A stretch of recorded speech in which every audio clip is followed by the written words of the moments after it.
Oke, baik. Karena waktu menunjukkan pukul 1 lewat, mungkin bisa langsung kita mulai aja kali ya webinarnya. Assalamualaikum warahmatullahi wabarakatuh. Yang terhormat, Waalaikumsalam warahmatullahi wabarakatuh. yang Oh, sorry. terhormat,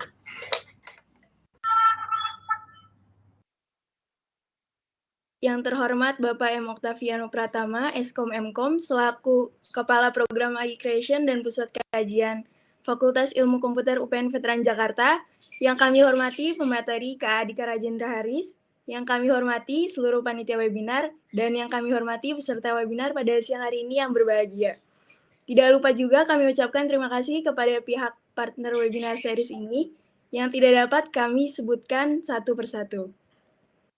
Alhamdulillah, marilah kita panjatkan puji syukur kehadirat Allah Subhanahu wa Ta'ala yang telah melimpahkan nikmat dan karunia-Nya kepada kita semua sehingga kita dapat hadir dalam acara webinar series Data Science AI Creation X Pusat Kajian Ilmu Komputer UPN Veteran Jakarta dengan tema Image Processing and Classification with Python.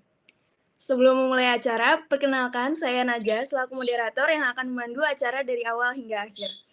Baiklah, kita buka webinar kita pada siang hari ini dengan membaca basmalah. Bismillahirrahmanirrahim. Acara selanjutnya yakni materi tentang image processing and classification with Python yang akan disampaikan oleh Kakak Adhika Rajendra Haris. Sebelumnya akan saya bacakan CV dari Kak Adhika Rajendra Haris terlebih dahulu.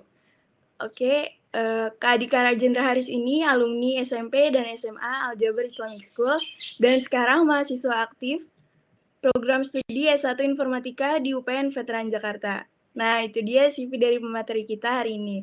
Langsung saja kepada Kakak Adhika Rajendra Haris, waktu dan tempat kami persilakan. Iya, terima kasih Nadia, moderator kita. Perkenalkan, nama saya Adhika Rajendra Haris. Seperti tadi moderator kita bilang, saya mahasiswa aktif ilmu komputer di UPN Veteran Jakarta. Dan hari ini saya akan membawa materi tentang image processing dan classification with Python. Saya akan izin share screen ya.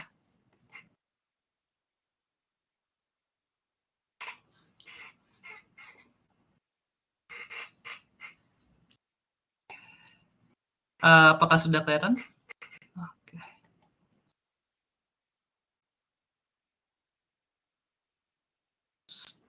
Sudah kelihatan kan ya?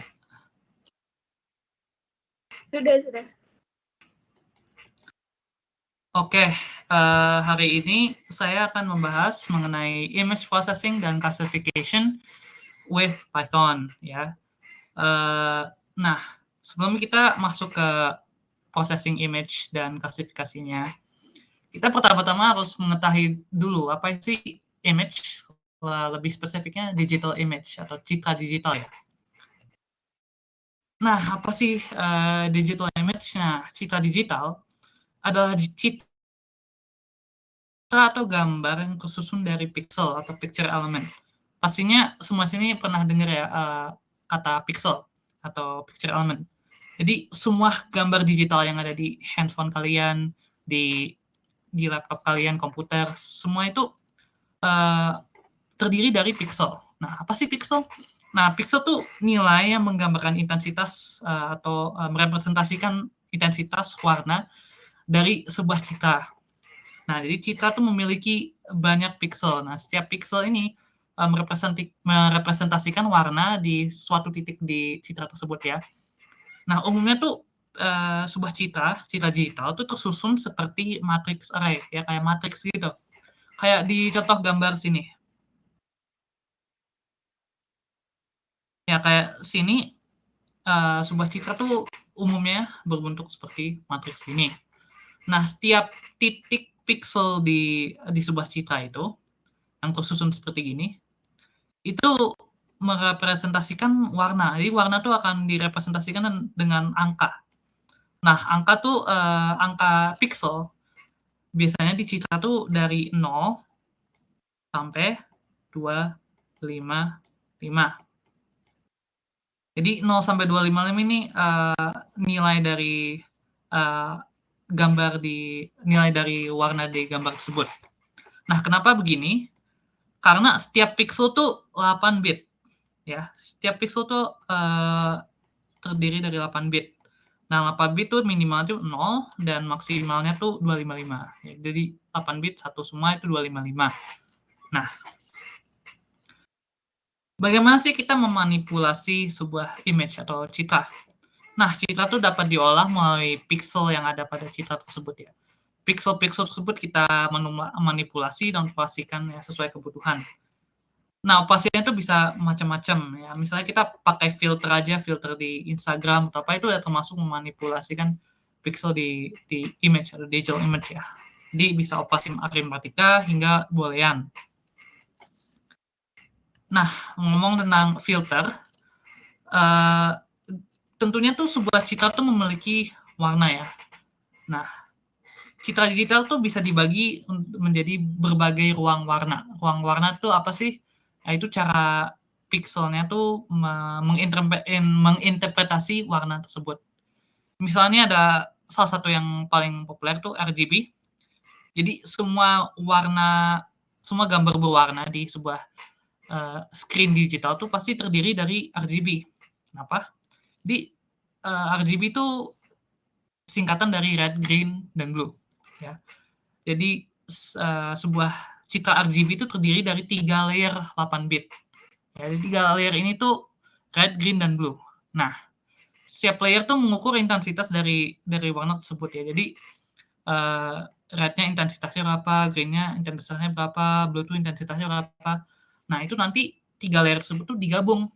Nah, berdasarkan nilai dari ketiga tersebut tuh akan menghasilkan warna-warna yang berbeda.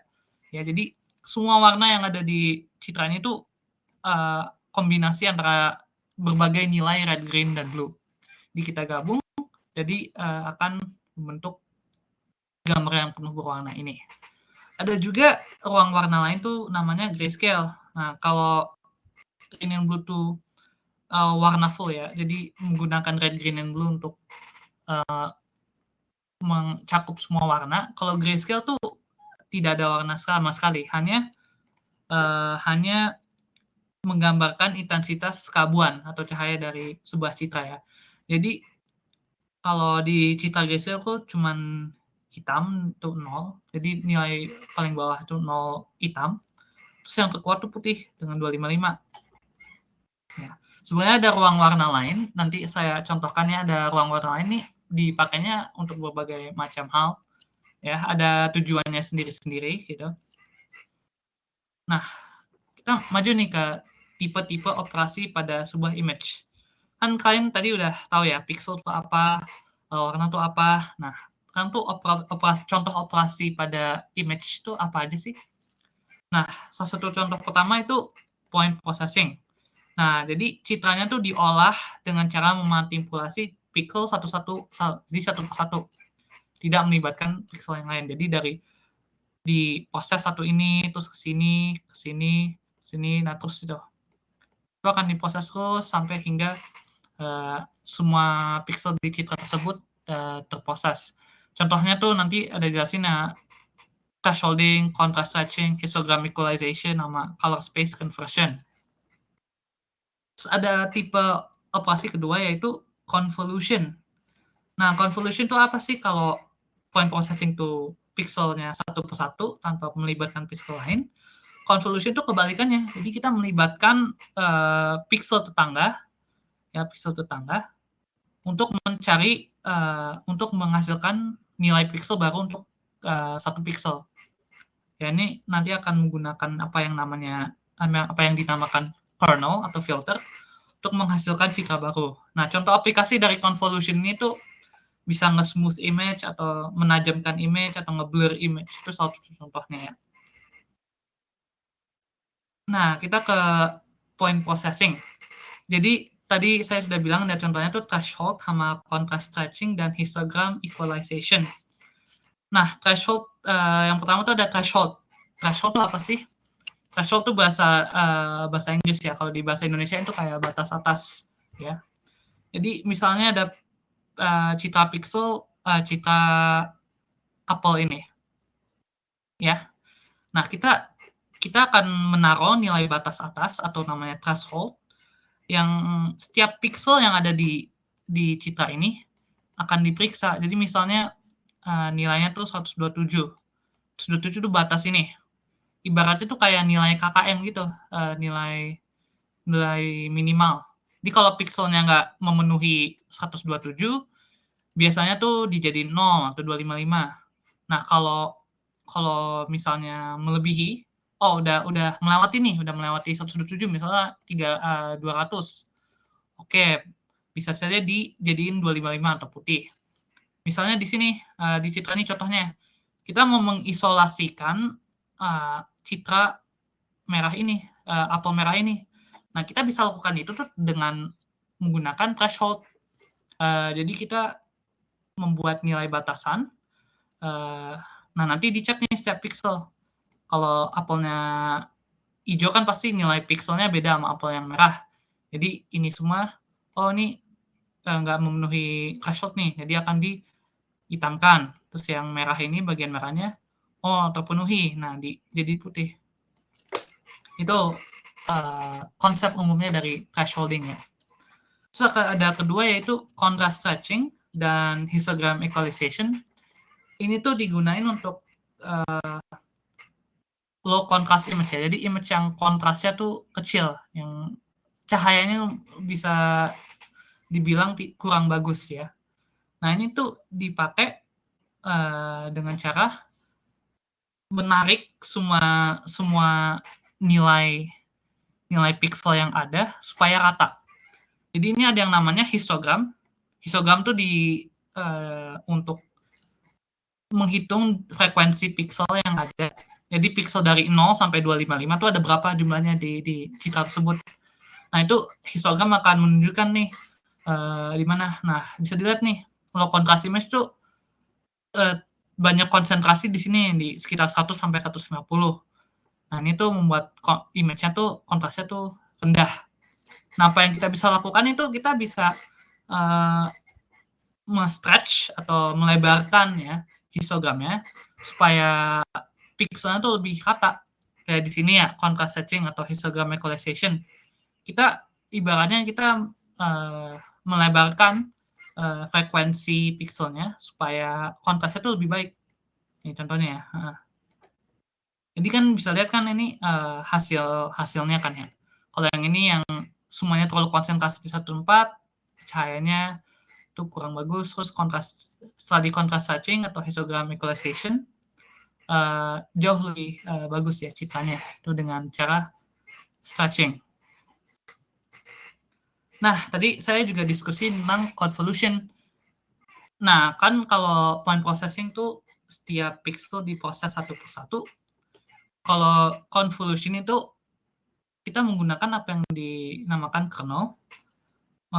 Nah, itu akan dikalikan nih ke dalam citra tersebut. Nah, itu ditujukan untuk menemukan nilai baru untuk satu pixel. Jadi satu pixel ini tuh kita mau menemukan nilai baru, tapi kita menggunakan tetangga-tetangganya. Kita pakai nih tetangga-tetangganya untuk menghasilkan nilai baru untuk pixel tersebut. Nah, itu kita pakai kernel. Nah, kernelnya itu apa sih? Nah, kernelnya itu bisa berbagai macam. Kernelnya itu sebenarnya cuma matriks biasa. Matriks array biasa yang kita kalikan. Cuman angkanya tuh tergantung kamu tuh mau ngapain. Bisa ada kernel yang mau ngeblur, bisa ada yang mau nge-sharpen atau menajamkan. Jadi kernel tuh bisa berbagai macam ya. Tinggal search aja sih mau kernel kayak apa. Mau blur, nanti ada kernelnya sendiri angkanya kayak gimana. Ini sebenarnya saya ada contoh ya untuk convolution biar lebih paham konsep dari convolution itu apa.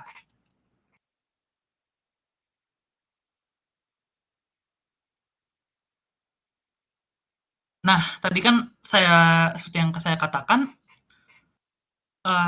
convolution tuh melibatkan apa yang dinamakan kernel. Nah, kernel ini tuh bisa berbagai fungsi ya.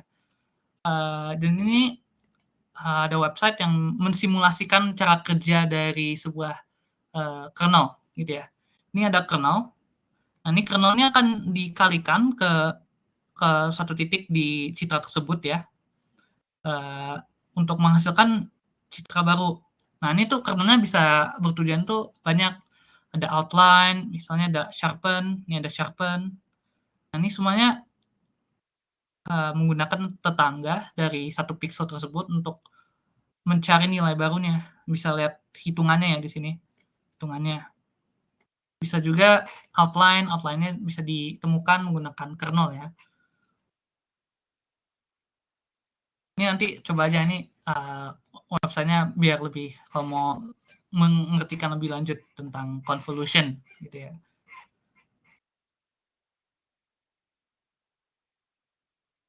Nah, terus kalau melakukan image processing itu untuk pakai apa sih di komputer kita? Ya paling gampang sih kita pakai library OpenCV sama bahasa pemrograman Python. Nah, OpenCV itu sebuah library ya pendek dari Open Computer Vision. Ini tuh library yang dispesialisasikan untuk melakukan image processing ya, untuk memproses image. Dan ini library-nya berguna banget soalnya convolution, point processing semuanya itu bisa dilakukan di OpenCV. Dan OpenCV itu bisa dipakai dengan Python.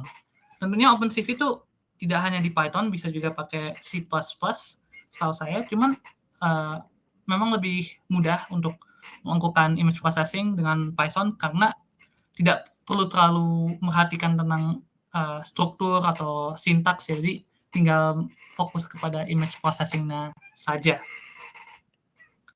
Nah, sekarang kita masuk ke image classification. Nah, kalau di contoh sebelumnya tuh, kita tuh image tuh akan mengeluarkan image baru ya. Maksudnya kita memakai filter, pakai convolution, point processing, itu semuanya untuk menghasilkan sebuah citra baru.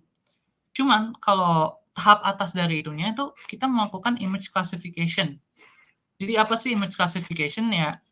Kita memasukkan image dan itu akan mengeluarkan informasi baru. Nah, itu tahap atas ya, bisa bilang high level dari image processing ya. Nah, image classification itu melakukan hal tersebut di mana kita menginput image dan keluarkan akan berupa designasi kelas dari image tersebut. Jadi di classification itu kita memiliki kelas-kelas yang dimana tuh kita akan memasukkan image itu, mengklasifikasikan image itu ke dalam satu kelas tersebut. Misalnya ini contohnya ya, ini saya ada data. Jadi ada 4 kelas, ada kulit putih, kulit hitam, kuning langsat, sama sawo matang. Ini kita ada 4 kelas. Nah, nanti kita akan membuat model di mana kita bisa memprediksi nih citra tersebut tuh, oh ini kelas mana nih, oh ini kelas putih, kelas hitam. Nah, itu tuh dilakukan melalui fitur-fitur gambar tersebut, bisa intensitas pixelnya kah, atau teksturnya lah, itu bisa dilakukan dengan berbagai hal ya, menggunakan tentu algoritma klasifikasi. Itu akan saya jelaskan lebih lanjut nanti ya. Nah, jadi tahap-tahap umumnya tuh ya untuk image classification tuh tentunya pertama kita harus siapkan datasetnya. Datasetnya tuh tentu harus rata ya. Jadi kalau bisa setiap kelas tuh memiliki jumlah data yang sama, jumlah citra yang sama. Jadi ini kulit putih kalau 10, yang lain juga 10. Biar datanya tuh rata, biar nggak terlalu bias ke satu kelas atau yang lain. Juga kalau bisa, ini penting ya sih, cuman datasetnya tuh size-nya atau jumlah pixelnya tuh sama ya, resolusinya tuh sama. Soalnya kalau ada citra yang resolusinya lebih besar atau lebih kecil, itu nanti juga kurang imbang gitu. Soalnya nanti ada data yang memiliki jauh lebih banyak data dan ada data yang memiliki jauh lebih dikit data. Nah, itu nanti tidak akan menghasilkan nilai akurasi yang bagus gitu. Nah, yang kedua kita harus tentu ini kelasnya ada apa aja. Ada berapa kelas, per kelas ada berapa sampel. Nah, lalu kita melakukan pre-processing. Ini sebenarnya untuk membersihkan ya citranya. Kalau misalnya citranya tuh ada yang memang besarnya yang kurang gitu, atau yang ada noise-nya, atau ada yang kurang fokus, itu kita melakukan pre-processing ya. Itu juga kita bisa mengconvert citranya untuk ke ruang warna yang lain gitu. Nah, 4 nih ada ambil fitur. Kita bisa mengambil fitur dari citranya kayak warna intensitas warna, outline-nya, atau teksturnya. Terus ada pilih metode klasifikasi. Nah, ini klasifikasi ada banyak banget ya metodenya. Ini nanti akan saya perjelaskan lanjut ini. Nah, habis itu kita pisah data training dan testing. Nah, kita butuh data untuk melatih modelnya biar dia tahu, citra ini tuh mirip banget sama yang di kelas kulit hitam. Nah, itu kita pisah data untuk yang satu untuk beberapa untuk training dan beberapa untuk testing. Lanjutnya kita nge-train model klasifikasi, melatihnya, ngetes model klasifikasinya, dan mengevaluasikan akurasi dari citra tersebut ya, berapa akurat citra tersebut dengan hasil testingnya. Nah, ini ada beberapa contoh tipe algoritma classification ya. Tentu ada lebih banyak dari ini ya, nggak cuma ini, cuman supaya tidak bertele-tele aja, saya ngomong tentang 3 aja. Jadi ada k-nearest neighbor, ini klasifikasi berdasarkan tetangga terdekat. Jadi ini akan memilih kelas yang paling dekat dengan data tersebut sesuai dengan y-axis dan x-axis-nya. Terus ada naive Bayes, klasifikasi menggunakan teorem naive Bayes. Ini mengasumsikan setiap fitur dari sebuah data itu independen, jadi nggak berhubungan dengan satu sama yang lain. Terus ada decision tree, ini klasifikasi di mana sebuah tree digunakan mengambil keputusan kelas berdasarkan nilai variabel. Nah, contoh image feature yang bisa dipakai ya untuk image classification. Tentunya ada texture, ya texture dari image-nya kita bisa pakai local binary pattern untuk mendapatkan texture image yang dapat digunakan sebagai fitur. Kita bisa menggunakan Sobel edge detection dapat mendapatkan outline bentuk dari image tersebut. Itu yang kayak tadi saya contohkan di convolution. Terus kita bisa menggunakan warna intensitas pixel untuk membedakan antar kelas. Ya, saya akan mendemokan beberapa menggunakan Python ya.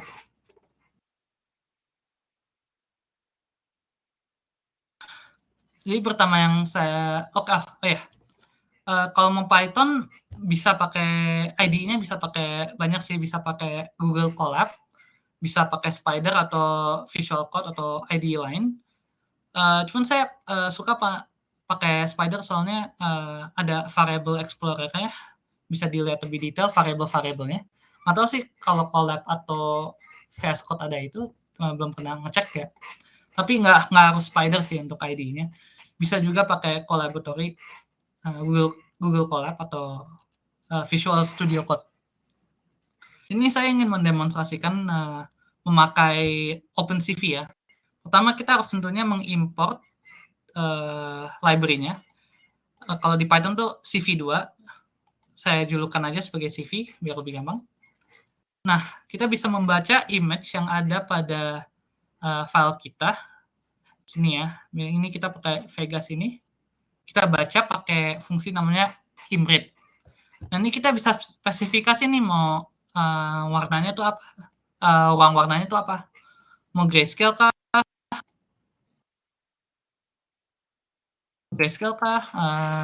color RGB, terusnya ada ruang warna yang lain, ya ada YCRCB, ada HSF, ada HLS. Yang kita bisa ini ya. Nah, ini bisa muncul nih gambarnya. Jadi yang tadinya gambarnya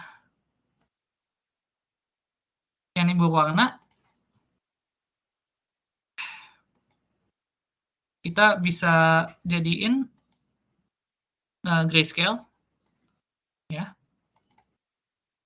Terus ada yang RGB, yang gambar originalnya. Nah, ini ada color space line. Ini tuh semuanya tuh memiliki fungsi yang beda. Ini ada namanya YCBCR. Ini YCBCR tuh julukan dari Luma, chromatic blue sama chromatic red. Jadi ini fokusnya tuh untuk kepada warna biru dan merah. Ya. Ini ada HSF. HSF tuh singkatan dari hue, saturation, sama value. Jadi hue, saturasi dari image, sama value tuh brightness-nya ya. Brightness-nya tuh kita bisa memakai HSF untuk melihat lebih itu. Ada juga HLS. Nah, pada Spider nih kita bisa lihat sih variabelnya dengan isinya ya. Bisa lihat kalau yang lain tuh memiliki 3 layer ya. Ini ada 3-nya, berarti ada 3 layer. Sedangkan yang grayscale ya, karena cuma 1 layer, cuma memiliki 1. Ini bisa dilihat ini, nilai pixel satu-satunya ya. Ini semua nilai pixelnya atau warnanya ya, pixel warnanya. Dan size-nya tuh sesuai sama yang ini.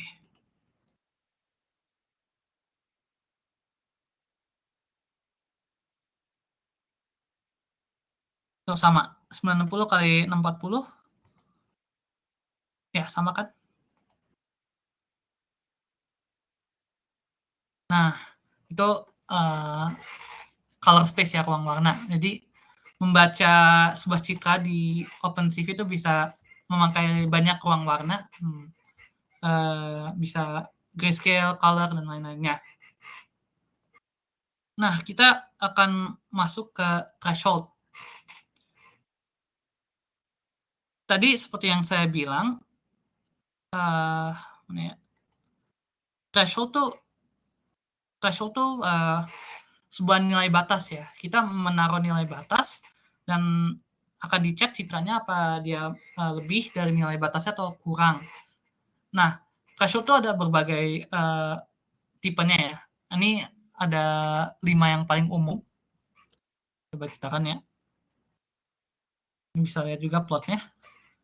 Jadi apa yang dilakukan di sini tuh kita memanggil fungsi threshold ya, dengan menggunakan gambar doc ini sebagai image-nya.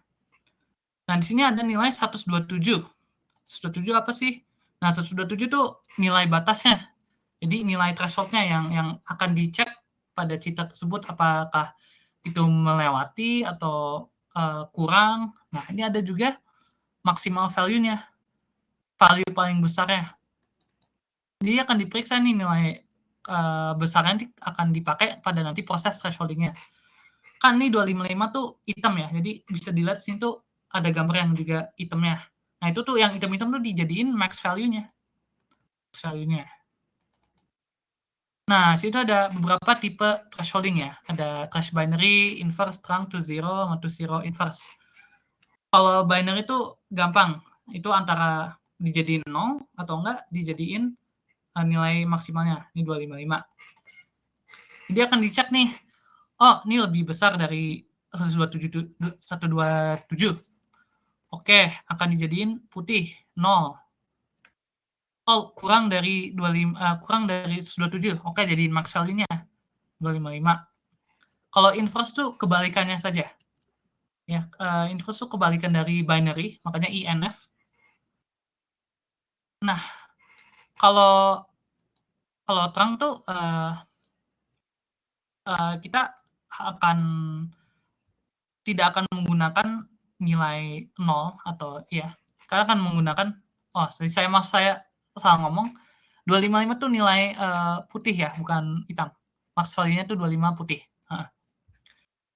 Terang tuh kita memeriksa citranya, cuman kita nggak akan menjadikan citranya tuh jadi 0. Jadi ada beberapa lihat di sini tuh citranya tuh yang masih sama dengan originalnya. Nah, jadi kalau melebihi itu kita menjadikan 255 atau putih. Cuman kita tidak ada yang menjadikannya 0. Nah, kalau to zero ini kita juga konsepnya mirip dengan terang, cuman kita tidak menjadikan bagian dari citranya putih, tapi jadikan 0 ya, jadi hitam. Dia akan memeriksa, oh ini kurang dari 7, jadi 0 gitu. Nah, kalau true zero inverse tuh kebalikannya kondisinya. Jadi kalau melebihi, oh kita jadi 0. Cuman ini ada sama seperti terang, ada bagian dari citranya tuh yang tidak terconvert dari 0 ke 255. Ini untuk ngedisplay-nya saya memakai library matplotlib atau pyplot ya. Nah, berikutnya kita ngomongin histogram ya. Jadi seperti yang tadi saya bilang, histogram equalization tuh dipakai untuk meratakan citra yang memiliki kontras besar ya. Ini saya punya contoh. Ini kontrasnya tuh jelek ya, maksudnya cahayanya kurang variasi. Jadi di sini kita bisa memakai fungsi namanya equalizes atau meratakan ya, mengequalize histogramnya untuk mendapatkan citra dengan kontras yang lebih bagus. Bisa kan? Nah, lihat nih. Ini gambar yang originalnya, kiri ini gambar, kanan tuh gambar setelahnya. Setelah kita memakai fungsi equalizes, jadi diratakan kontrasnya. Nah, ini histogramnya. Histogramnya bisa lihat yang biru nih gambar originalnya. Bisa lihat terkonsentrasi di satu tempat, terus kita memakai equalizes, kita meratakannya.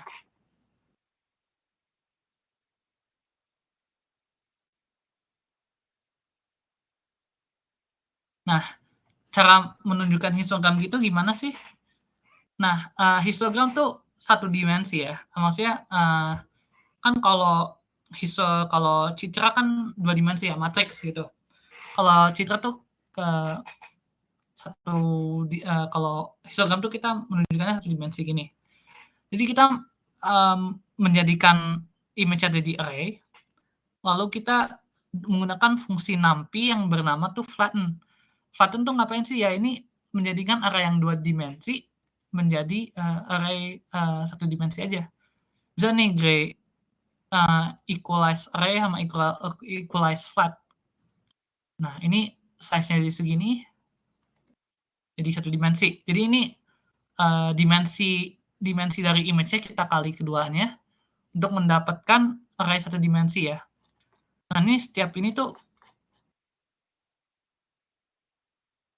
ya ini.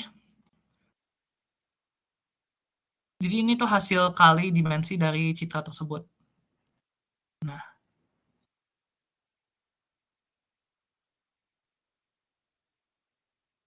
Sama juga untuk yang Gray biasa gitu. Untuk tadi yang citranya berduaan itu tuh pakai fungsi namanya h-tag. Jadi image sama his-tag-nya kita pakai fungsi numpy. Nanti kita CV pakai untuk menunjukkan citra tuh pakai namanya emShow ya. Kalau emShow tuh harus ada ini wait key 0 sama destroy all windows untuk biar berjalan dengan lancar ya. Soalnya kalau nggak pakai ini nanti error jalannya. Nah, terus ini kita pengaplikasian threshold lebih lanjut. Ya, kita mau melakukan segmentasi. Jadi, saya kan punya gambar nih. Sebuah pulpen dengan mouse. Kita mau memisahkan nih dua-duanya. Caranya gimana?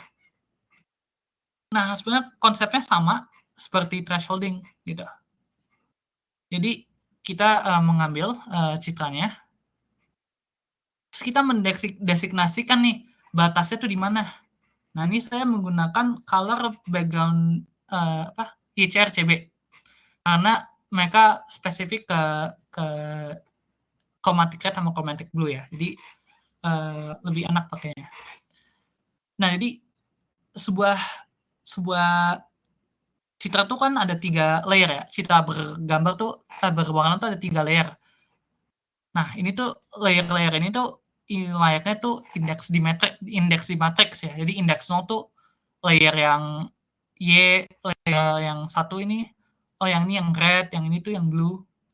Nah, kita memakai range ini untuk menentukan nih batas mana. Kalau dari 150 sampai 255 ini oke gitu. Kalau dari 130 sampai 255 itu nggak oke gitu. Jadi kita menentukan nih batasnya.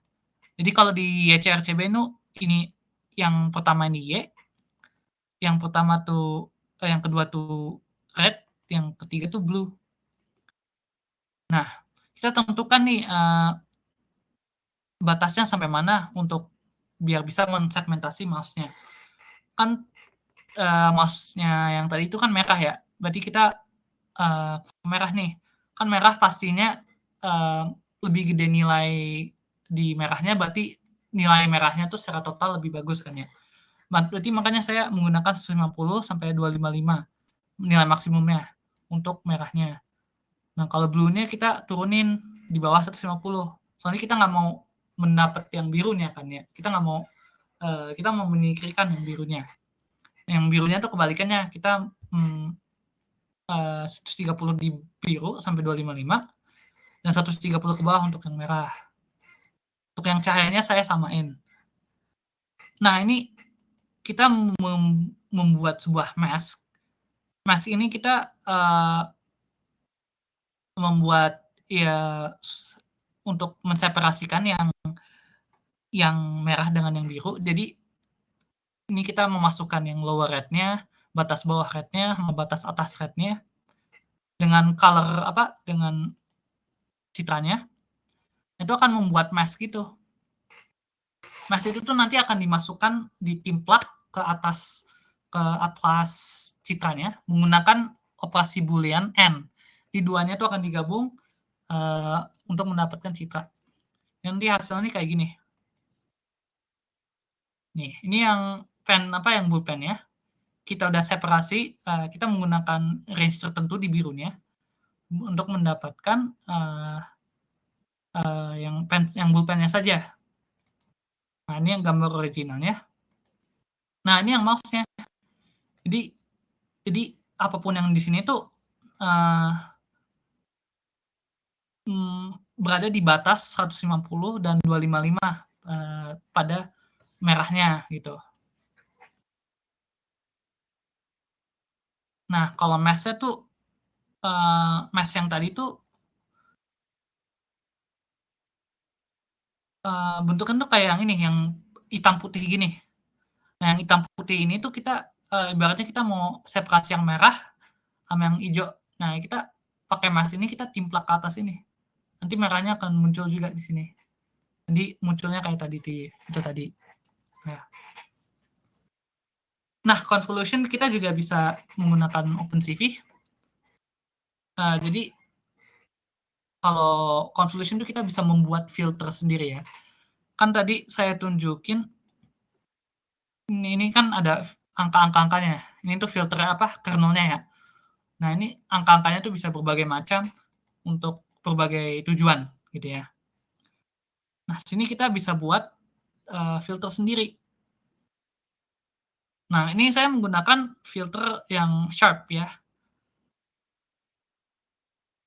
Nah, ini yang sharp. Sharpen ya, menajamkan citra.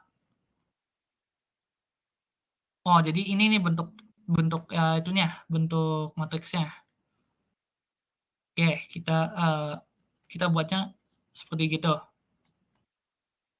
Jadi ini matriks 2 dimensi ya. Nah, kita terus pakai fungsi namanya filter 2D. Ini kita masukkannya sama sharp filter ya. Kita juga bisa langsung ada yang konvolusi yang langsung ada fungsinya ya. Ini salah satunya tuh blur. Blur ini yang nge-blur image-nya ya. Ini kita bisa lihat hasilnya ya. Nah, ini kan gambar originalnya ya. Ini gambar yang sudah terblur. Ya udah di blur ya. Terus ini gambar yang kita tajamkan ya fiturnya. Bisa lihat kan lebih tajam gitu citranya. Nah, itu contoh mangkokan bersih ya. Ini bisa juga lihat sini filternya ya. Miripkan dengan yang ada di sini. Saya nggak harus sharpen juga, ini bisa masukin yang mana aja, yang less trouble, yang outline. Bisa dicoba juga kalau mau. Ya. Nah, sekarang kita masuk ke klasifikasinya. Nah, pada klasifikasi itu penting untuk mendapatkan datasetnya ya. Nah, untuk hari ini saya menggunakan dataset muka orang. Jadi saya ada 4 kelas ya, kulit hitam, kuning langsat, putih, dan sawo matang. Nah, ini setiap data tuh ada 20 data. Ya, setiap kelas tuh ada 20 citra. Ini yang kita pakai untuk klasifikasinya. Ya. Ada 20. Ya, untuk setiap kelas. Nah, ini saya baca untuk setiap kelas, saya baca nih, saya masukin sini. I am read file ini untuk membaca semua kode ini tuh looping untuk baca semua yang ada di dalam filenya. Jadi yang nih kulit hitam slash ini bintang nih akan membaca semuanya. Ya, kelas 2 ada kulit putih. Ini pie plot nih untuk menunjukkan di plotnya. Kuning langsat sama sawo matang.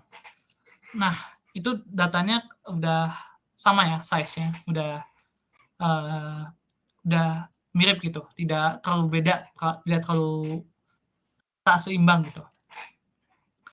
Nah, sekarang kita harus mengetahui nih fitur apa yang kita ambil karena kita mengklasifikasinya kulit gini.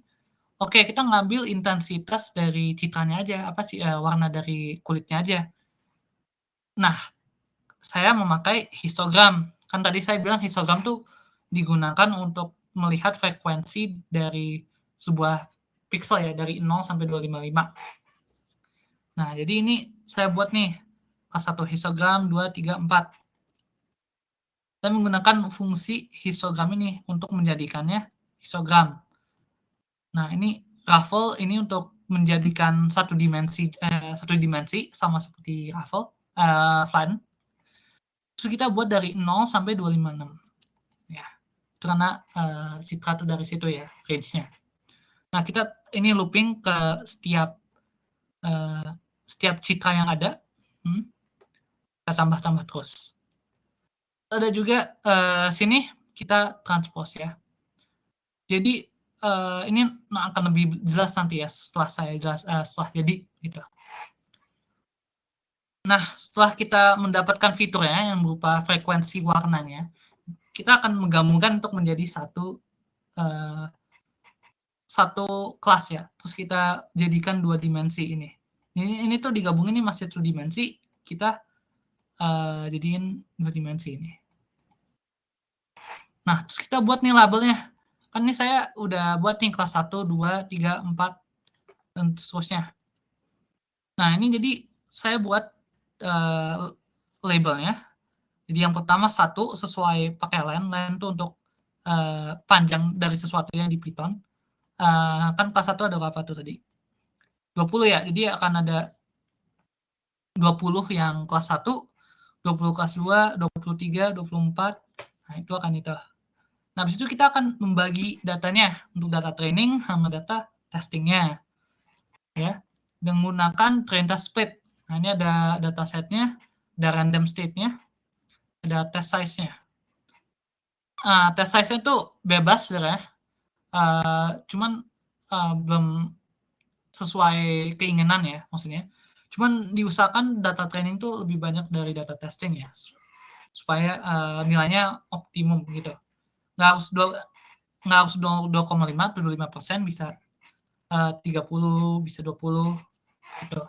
Cari-cari aja hingga mendapatkan data train sama tes yang lumayan oke gitu.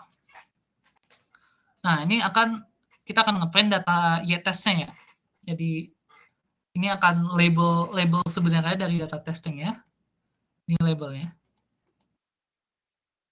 Nah, untuk kali ini saya akan menggunakan model klasifikasi naive Bayes. Ya, ada Gaussian naive Bayes sama multinomial naive Bayes. Ada 2 tipe naive Bayes. Saya akan menggunakan algoritma klasifikasi tersebut untuk mengklasifikasikan. Jadi pertama kan kita memanggil Gaussian ya, sama multinomial ya. Ini bisa diimport menggunakan scalar ya. untuk machine learning dan klasifikasi ini kebanyakan pakai sklearn. Nah, ini kita akan nge-feed atau nge-train ya dengan data trainingnya, dan setelah itu kita akan memprediksi menggunakan data testingnya. Nah, ini akan menghasilkan data prediksinya, dan ini rumus untuk persentase datanya. Prosesnya sama juga untuk multinomial naif. Ini kita akan running ya.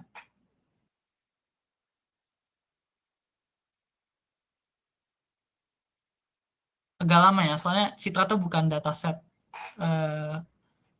tabel ya, soalnya Citra besar, jadi agak menunggu bacanya.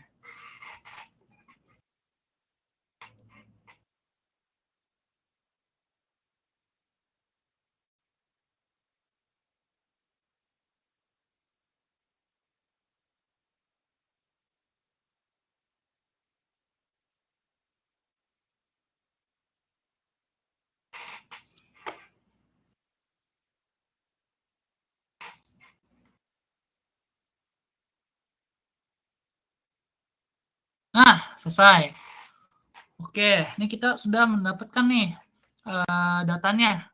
Udah keluar nilai itunya, dan dapat lihat akurasi menggunakan Gaussian itu 90 dan multinomial tuh 85.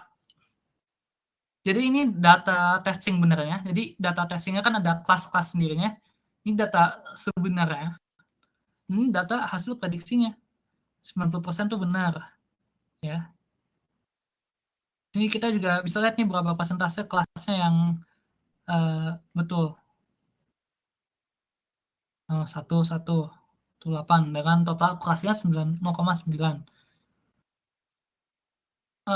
Terus ini ada data multinomialnya dengan operasi 85, lebih kecil ya dari Gaussian.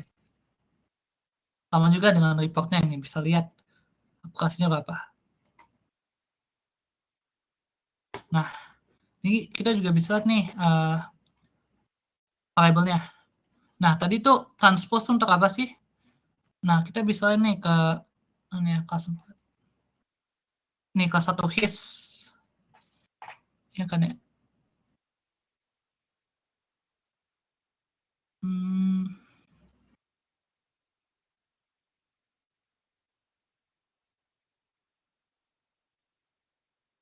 Ya nih. Jadi datanya tuh kan kayak gini kan ya, kelas 1 histogram. Hasilnya ya ke bawah gini. Nah, cuman kita butuhnya tuh kalau dataset kan biasanya ke kanan gini kan ya, row gitu. Jadi transpose tuh kita pakai untuk mengubah datasetnya kayak gini. Jadi ibaratnya tuh setiap pixel tuh fitur sendiri gitu. Nah, jadi kita pakai untuk itu. Sama juga untuk kelas yang lain. Nah, ini juga sama, yang ubah ke 2D itu kita mengubah menjadi 2 dimensi. Ya. Nah,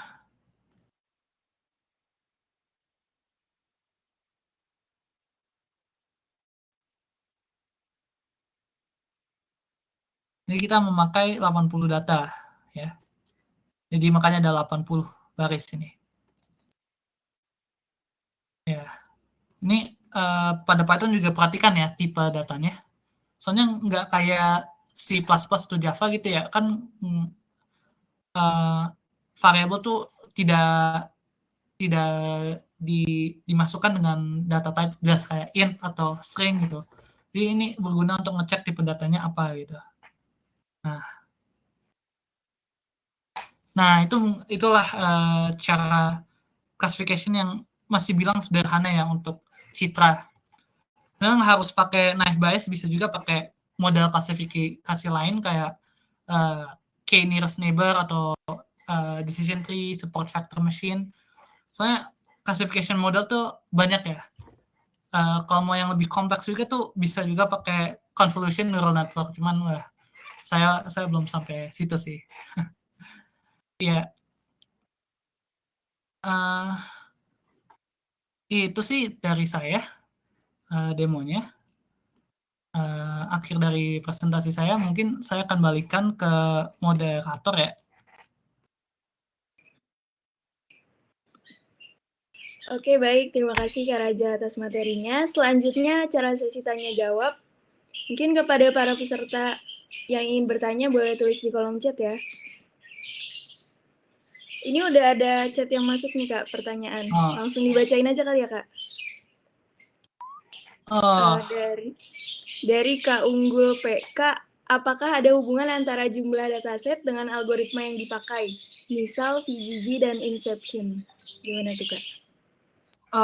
Dataset tuh berefek ke itunya ya, jumlah data training sama testingnya ya. Umumnya lebih banyak datanya, lebih bagus ya. Cuman kan kalau training tuh juga harus hati-hati dengan bahayanya overfitting ya. Jadi terlalu banyak trainingnya nanti nggak bisa dipakai untuk data testingnya. Untuk algoritmanya biasa sih nggak banyak korelasi. Saya juga pernah nyoba dengan berbagai tipe data, belum nemu sih korelasi antara jumlah datasetnya dengan algoritmanya. Cuman paling akurasinya lebih bagus kalau memakai lebih banyak datasetnya ya. Semoga itu menjawab. Oke. Pertanyaan selanjutnya ada yang kedua dari Muhammad Naufal Muzaffar. Cara mendeteksi dan menemukan wajah dari proses OpenCV image processing? Itu bisa sih melakukannya. Cuman itu tergantung approach-nya mau kayak gimana, mau pakai outline kah, mau pakai texture kah. Cuman kalau mau deteksi wajah untuk kayak video gitu atau image itu biasanya membutuhkan algoritma yang lebih kompleks ya. Misalnya kan pakai CNN gitu.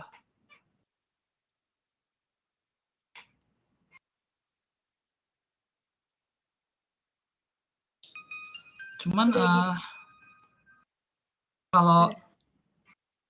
kalau memakai image processing tuh jadi kebanyakan kerjanya tuh di pre-processing-nya ya kalau image processing. Kalau udah deteksi wajahnya tuh udah di bagian algoritmanya, klasifikasi atau neural network-nya, algoritma yang pakai untuk apa gitu. Itu sih. Saya juga belum terlalu dalam juga untuk yang tingkat atas banget gitu. Oke, ini Unggul P ya. Tentang saya yang baca aja. Oke. Boleh.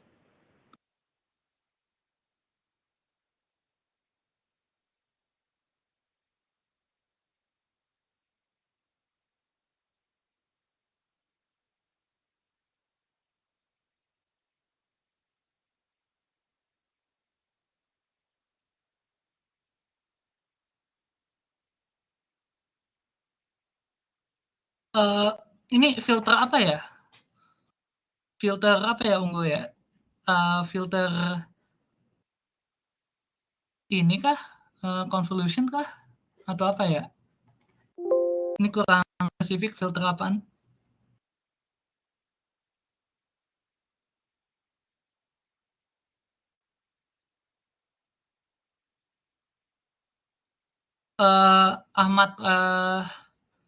Ahmad Rafid ya. Iya sih, layaknya kalau image processing kalau itu tahu sedikit tentang Python ya. Cuman menurut saya sih Python tuh tidak terlalu susah untuk lompat ke dalam ya. Maksudnya belajar sehari aja udah bisa pakai ke OpenCV. Soalnya OpenCV itu kebanyakan memakai kita memakai ini apa? Lupa. OpenCV itu cuma memakai library doang. Jadi cuma kita manggil library gitu. Jadi knowledge basic Python sih memang butuh, cuman tidak terlalu susah kok untuk mulai belajar Python. Sehari juga bisa kok dapat basicnya gitu. Cuman kalau image processing itu memang banyak di teorinya sih. Juga jangan ngasal-ngasal pakai library cuman nggak tahu tujuan itu apa gitu. Jadi juga harus ngerti teorinya. Oh ini tuh kayak gini, oh ini kayak gini gitu. Ya maaf, ya tidak apa-apa. Kalau hubungan CNN saya masih belajar juga itu, jadi belum bisa menjawab.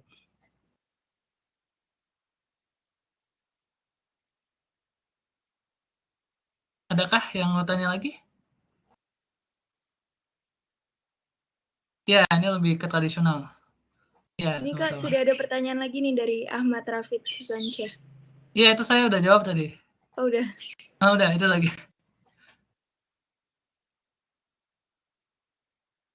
Oh ya, ini kalau mau materinya, ini saya ada link itunya, link Google Drive-nya ya.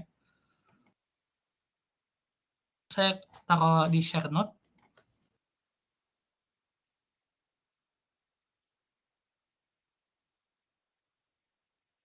Itu di share note saya ada link materinya ya di Google Drive, bisa di-download tuh .py-nya sama gambar-gambarnya, sama datasetnya. Kalau pingin nyoba ya nanti, pingin membedah, kalau ingin memodifikasinya juga silakan itu.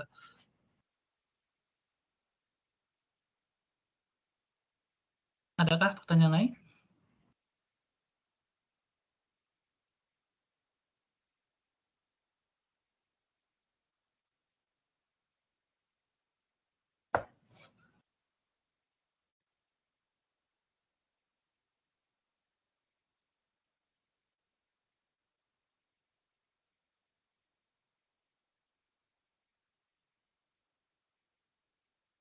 Ah, oh iya iya.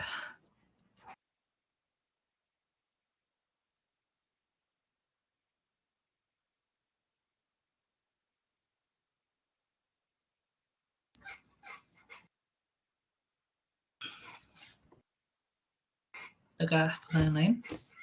Saya tulis di chat atau open mic juga boleh, silakan.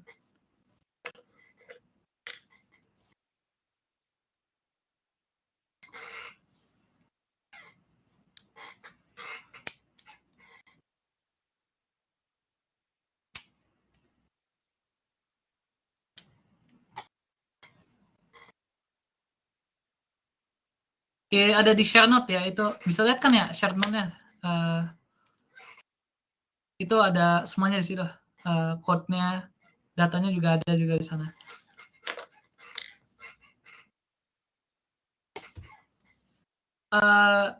Iya sih. Classification tuh bagian dari machine learning, ya.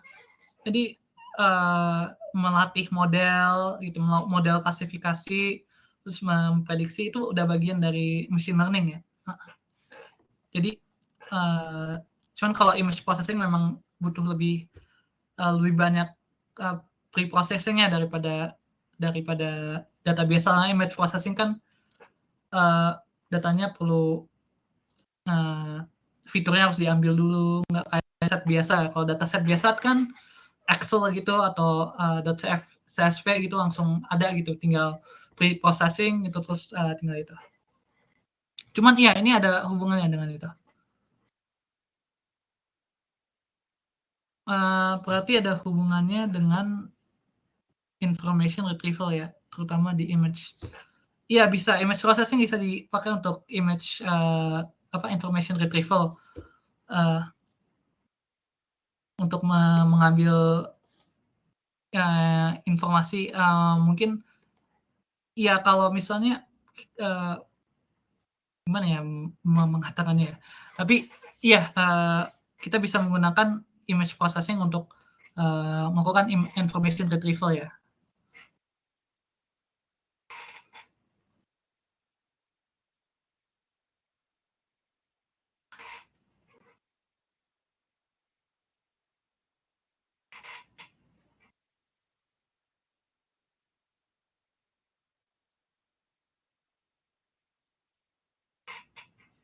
Adakah yang ingin bertanya lagi?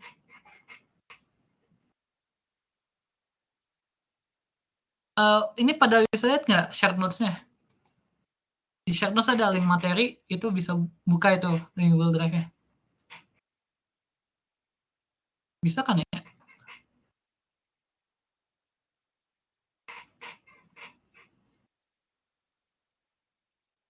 Oke, sip.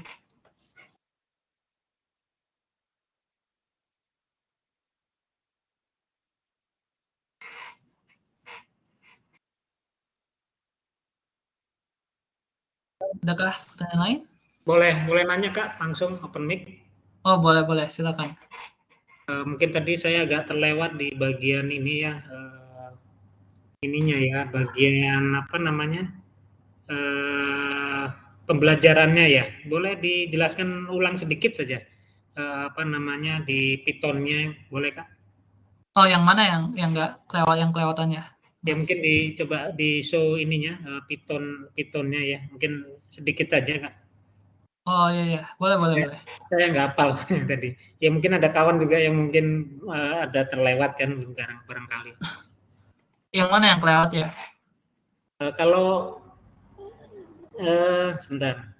Kalau ini sudah Kak, ini sudah, ini kan lebih ke ini ya, ini kan lebih ke merubah color ya, merubah karakter color.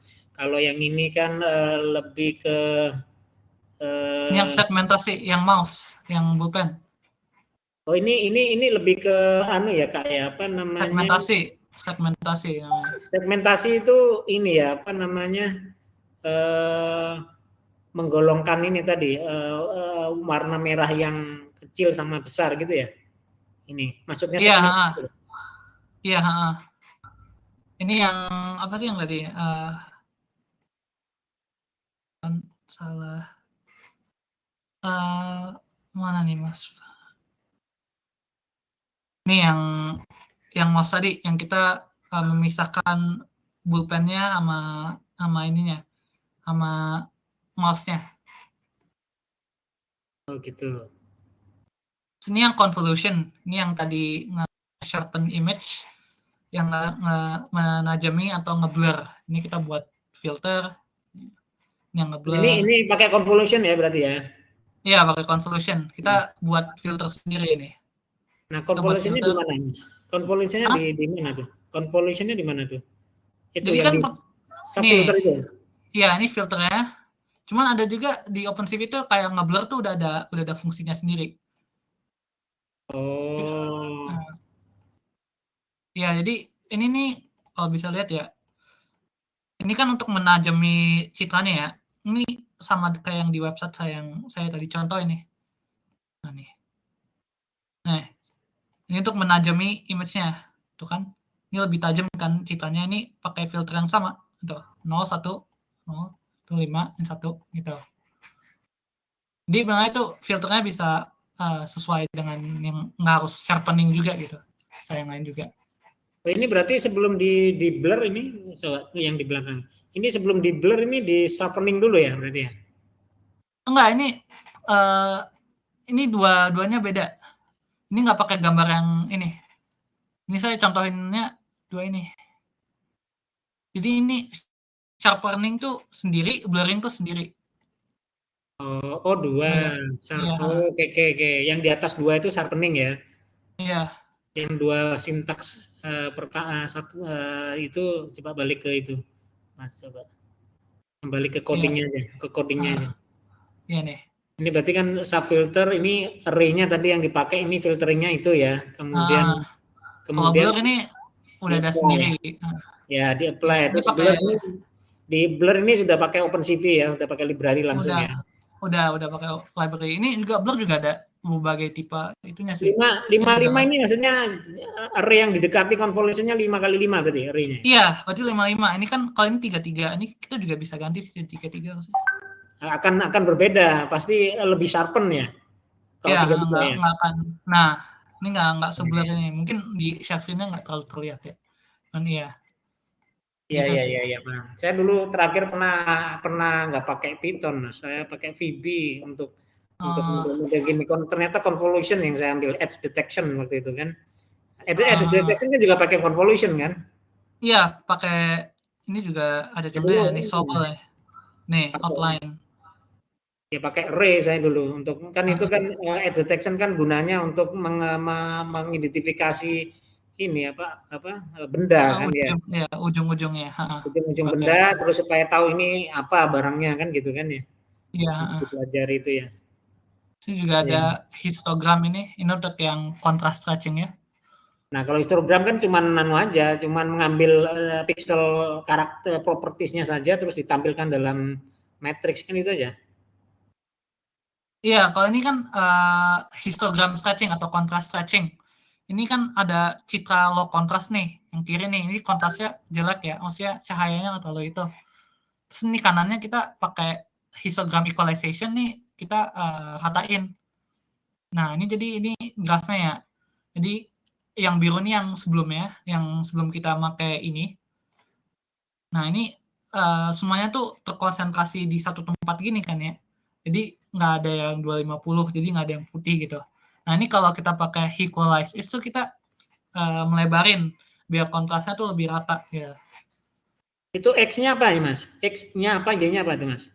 X-nya itu X-nya itu X-nya tuh 0, X-nya tuh nilai pixelnya. 0 sampai 255. Oh, ya, histogram itu frekuensi terhadap nilai pixel ya. Iya, frekuensi. Terus atasnya tuh Y-nya tuh frekuensinya. Iya, Jumlah pixelnya. jumlahnya. Nah, terus ini mau disebarin kan, artinya kan pixelnya di warnanya dilebarin gitu ya. Diratain. Iya. Ini berarti dengan Python ini cuma tinggal aja yang manggil fungsi-fungsi selesai urusan ya. Padahal kalau manual ya ini logikanya mumet itu bisa berapa baris itu. Saya juga pernah dapat tugas yang manual. Sebenarnya nggak susah-susah banget sih. Ya, nggak susah, cuman harus teorinya harus dapat juga tuh. Iya, ini mungkin saya juga tunjukin dah yang apa? Yang itu manual. Ya, itu kan main array aja, array calculation. Looping. Iterasi. Nah, ini yang versi manualnya nih. Nah, iya makanya jadi banyak. Iya. Oke. Ini ada threshold tadi udah lihat belum? Atau masih ada yang lain? Threshold kan lebih ke hitam putih aja kan ya. Iya. Menggolongkan ke hitam putih aja kan ya. Terus nanti dari semua ini yang learning-nya gimana, Mas? Aku tadi nggak nang. Oh, saya tinggal classification ya. Iya. Classification. Ini tadi belum nangkep ya. Enggak. Jadi ini saya kan ada 4 kelas ya. Kulit hitam, kuning langsat, putih, sama matang.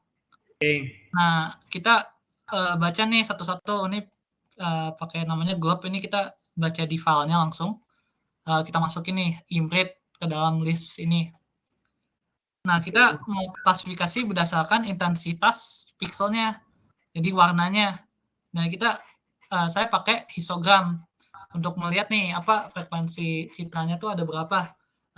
Frekuensi pixelnya tuh ada berapa. Kan kalau kulitnya warna beda, warnanya juga beda kan. Jadi melihat nih kalau frekuensinya tuh di mana di pixel tersebut. Misalnya kalau hitam kan banyak ke nolnya gitu, arah ke nolnya. Kalau putih kan ke 255-nya. Jadi dilihat pakai histogram citranya. Ini NP histogram kita masukin. Histogram dari 0 sampai 256. Mungkin ini saya run lagi ya. Nah, emang tadi agak lama untuk itu.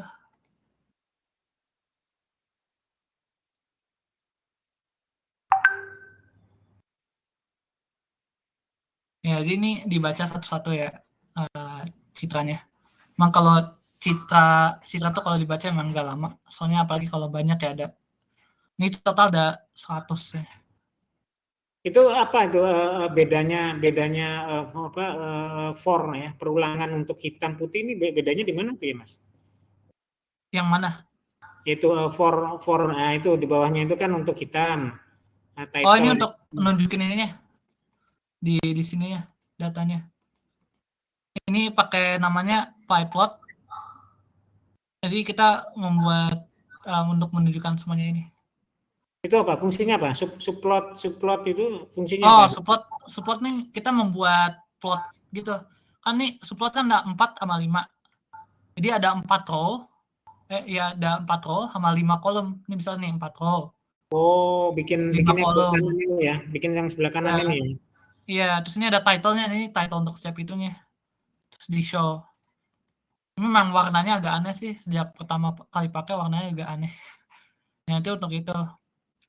Oke, habis diwarnai, habis di itu subplot, habis itu fungsinya kan dibaca nih. Ini cuma untuk nunjukin doang sih, untuk nunjukin di sininya. Cuman habis itu kita histogram kan ya. kita buat histogramnya. Mm-mm. Nah, histogramnya tuh bentuknya tuh, aduh, ini kok gini ya? Akan lagi dah.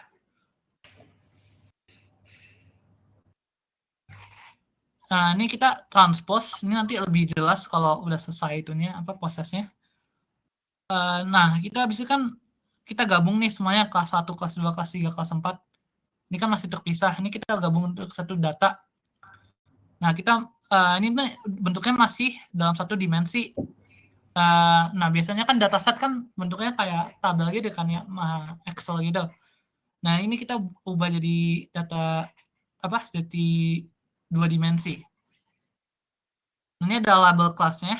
Di kulit hitam tuh 1, putih 2, kulit kuning langsat tuh 3, sawo matang 4. Nah, kita buat labelnya. Jadi kita buat array yang isinya tuh sesuai dengan jumlah data yang ada gitu. Kenapa kita harus bikin di tengah-tengahnya itu, Mas? Ini di sini. Kuning langsat gitu ngapain bikinnya? Tadi kan sudah di atas sudah hitam, putih terus apa itu? Kita kenapa harus bikin di tengah-tengahnya ya? Yang mana? Yang ini, yang di kelas ini? Iya, yang tadi kelas kuning langsat dan sebagainya, kenapa kita harus bikin baru ya? Karena ini untuk label, ini kan kita nggak masukin ke variabel apa-apa kan ya, ini cuma untuk visual doang yang for ini untuk membaca. Oh, sorry, itu bukan bikin, bukan bikin. Itu memang sudah ada ya, ininya ya. Iya. Datasetnya sudah ada ya. Iya, datasetnya udah ada. Ini kita untuk semuanya aja. Jadi kan kelas 1 ada 20, jadi ada ini dikali 1 ada 21, 22, 23, 24. Nah, dari situ kita nanti yang transpose ya, mana sini? Ini berapa yang saya kemarin kan saya ikut yang pertama tuh. Kalau ini berapa dari dataset yang ada, data yang ada itu berapa yang jadi learning, mana yang jadi tesnya? Berapa? 25% jadi testing, 75% dari jadi itu. Berarti pakemnya segitu ya. Nah, pakemnya 60 40 70 30 gitu ya. Ya, bisa memang training tuh lebih banyak ya. Biar lebih akurat, cuma jangan terlalu banyak aja. Nah, ini ada transpose histogramnya. Kenapa jadi kan kalau history, kan histogram biasa kan kayak gini kan ya, munculnya ya, kayak ke bawah gini. Nah, sedangkan tuh kalau dataset tuh per data tuh kan baris gitu kan ya, untuk fitur-fiturnya. Nah, ini transpose tuh kita ubah. Ya, jadi vertikal ke horizontal. Vertikal. Jadi ini setiap pixel nih fitur sendiri 0 sampai 254 nih. Gitu. Nah, ini habis kita label, kita kan ini kita pisah. Kita buat nih kita print data testnya, terus kita buat nih model naive Bayes. Kita fit dengan yang train, data trainingnya, sama label trainingnya kita prediksi. Terus ini hasilnya. Nah, ini kelihatan nggak ya? Ini nggak tahu kenapa jadi gini. Jadi pakai 2 tipe naive Bayes ini, pakai Gaussian sama multinomial. Ini ya hasilnya. Kalau yang Gaussian tadi 90, multinomial 85. Dikatakan berapa persen dikatakan valid? Ini sampai jam berapa ya? Sorry, ini jadi saya yang bertanya terus nih. Ya, nggak apa-apa. Kalau berdasarkan data tes sama data prediksi, sekitar 90% dapat untuk yang Gaussian naive Bayes. Kalau pakai multinomial tuh 85%.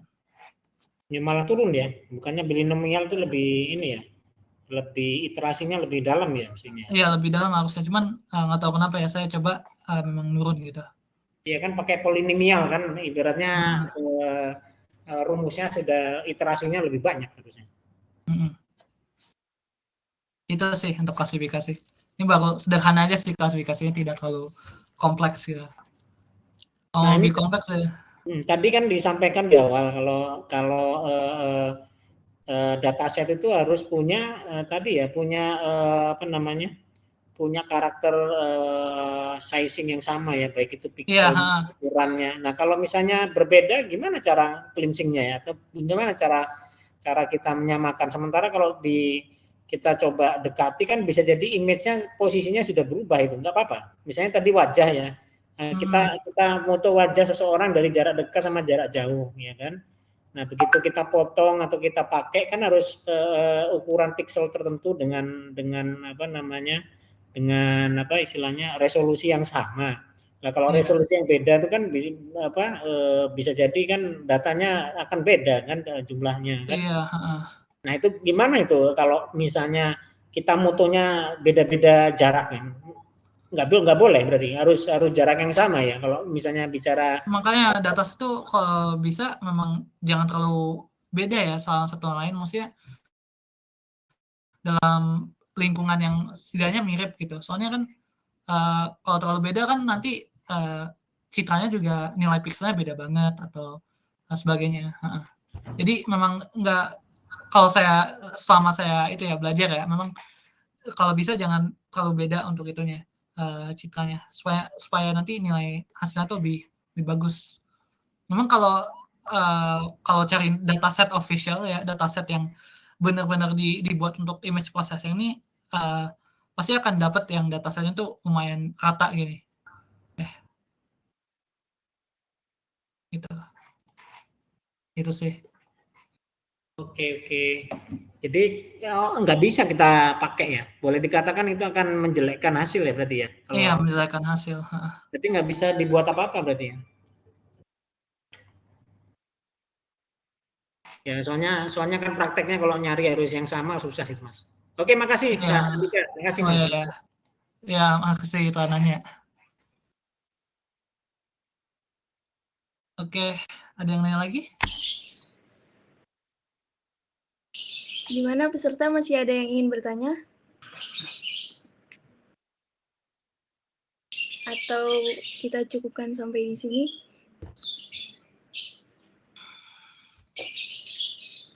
Oke, kayaknya udah nggak ada yang nanya lagi sih Kak, ini dari tadi. Oh iya. Siap, makasih pertanyaannya. Mau ngingetin buat teman-teman semua, jangan lupa untuk absen yang ada di link presensi di public chat. Diisi ya presensinya. Oke, kalau udah nggak ada yang mau bertanya lagi, mungkin kita cukupkan sesi tanya-jawab kali ini. Terima kasih kepada Kak Dika Rajendra Haris yang telah memberikan materi. Ya, terima kasih ya udah datang memperhatikan dan bertanya. Masih banyak ya. Maaf kalau ada salah apa-apa ya. Saya juga masih mahasiswa. Oke, baik. Saya izin simpulkan dari materi image processing kali ini. Citra digital adalah citra atau gambar yang tersusun dari pixel atau picture element dan diolah melalui pixel yang ada pada citra tersebut menggunakan library OpenCV dan Python language untuk melakukan image processing. Nah, alhamdulillah tiba saatnya di penghujung acara saya ucapkan terima kasih kepada pemateri, panitia AI Creation dan pusat kajian yang telah bertugas, dan berterima kasih juga kepada para peserta webinar yang telah hadir pada siang hari ini. Mohon maaf atas segala kekurangan, semoga ilmu yang didapatkan saat ini bermanfaat di masa yang akan datang. Saya Najwa selaku moderator webinar pada siang hari ini, pamit undur diri. Sekian dari saya, wassalamualaikum warahmatullahi wabarakatuh. Waalaikumsalam warahmatullahi wabarakatuh.